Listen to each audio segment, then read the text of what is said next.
Good Saturday morning, everyone. On 13 News Now, meteorologist Rochelle Peart. It is August 1st, and here is your morning update on Hurricane Isaias and also on the tropics as well. Here's a look at tropical satellite. This is Isaias as of this morning. National Hurricane Center calling it a little bit on the ragged or raggedy side, not seeing that typical shape that you would expect when it comes to a hurricane, but Isaias is definitely packing hurricane strength. Winds right now at 85 miles an hour. We just got in this 8 a.m. update. We have those gusts up to 105, still moving northwest at 12.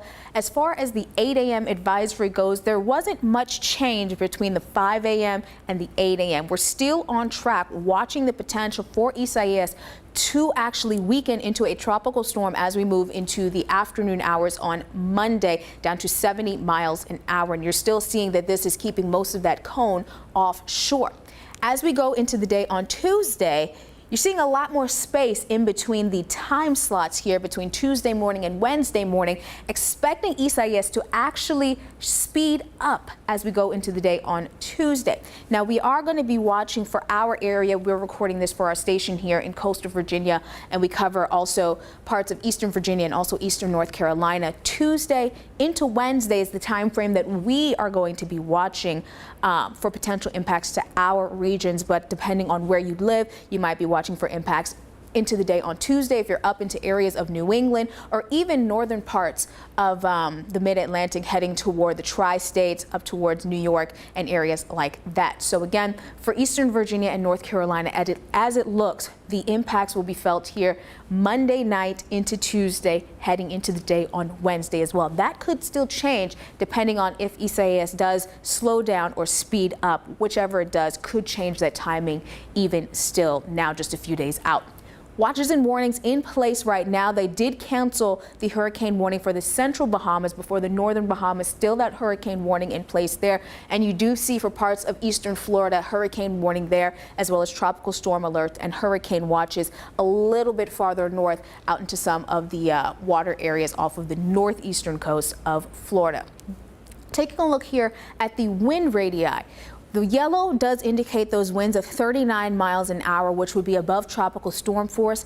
58-mile-an-hour winds are indicated by the orange. Now, we use that 58-mile-an-hour threshold because for severe thunderstorms, that would actually qualify as a severe thunderstorm level wind, 58 miles an hour or higher. And then the red, very concentrated area here, that indicates those winds of 74 miles an hour or higher, and that is hurricane strength. Now, we're eventually going to start to see that hurricane strength bubble here going to shrink.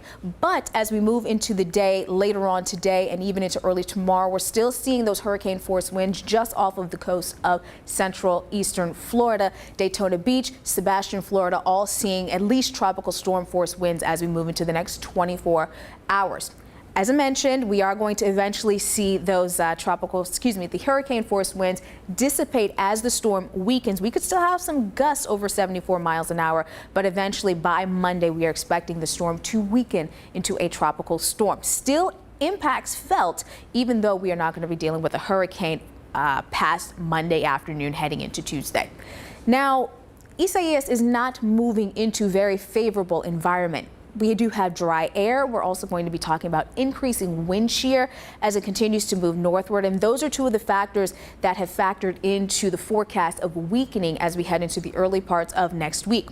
But we do still have some very warm ocean waters still in play with this storm. And we've been talking about these warm ocean waters over the past few weeks through the month of July, as we've been watching multiple storms move near and through parts of the Atlantic basin. The water temperatures have been at least at or above average for the past few weeks. So here's a look at water vapor imagery.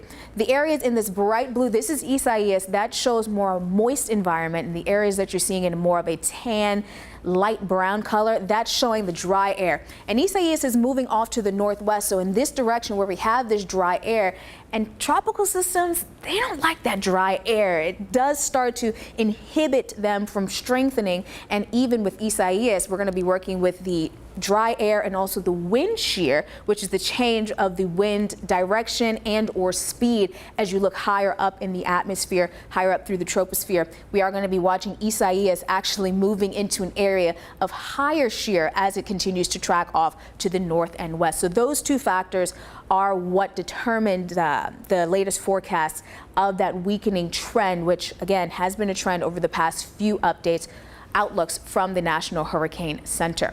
So questions to still be determined as far as coastal Virginia and North Carolina go.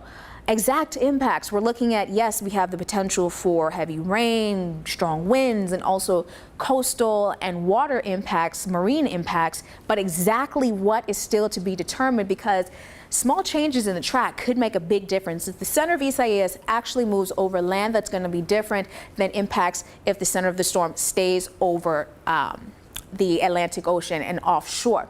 And also the exact timing, as mentioned, is still to be determined. That has changed a few times. We've had some previous outlooks where the impacts for coastal Virginia and North Carolina were actually into the day on Monday versus Tuesday. But now the latest couple of outlooks have been showing more of a Tuesday impact time frame for areas along the mid-Atlantic coastline of the United States. Now, as far as those impacts go, putting it on a low to high scale, right now, moderately thinking that we could be having some rainfall and wind impacts, tidal flooding, moderate to high, and also other tidal issues. I'm thinking more on the moderate to high side at this point. But again, watching this over the next couple of days, these different factors could change. And also tornadoes, possibly on the more moderate side of having those into our area along the mid-Atlantic. But again, offshore versus inland track of the center of that storm can change any and everything.